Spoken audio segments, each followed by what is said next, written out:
ஒருவேளை சாப்பாடு நல்லா இருந்தால் அதை சமைச்சவங்கள பாராட்ட தோண நமக்கு அதை விதைச்சவங்கள காப்பாற்றணும்னு தோணாமல் போயிடுச்சு.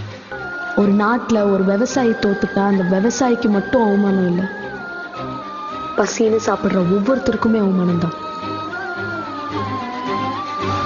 இந்த வேர்ல்ட் கப்பில் இந்த இந்தியாவை ஜெயிக்க வைக்கிறதுக்கு நாங்கள் 11 பேர் இருக்கோம்.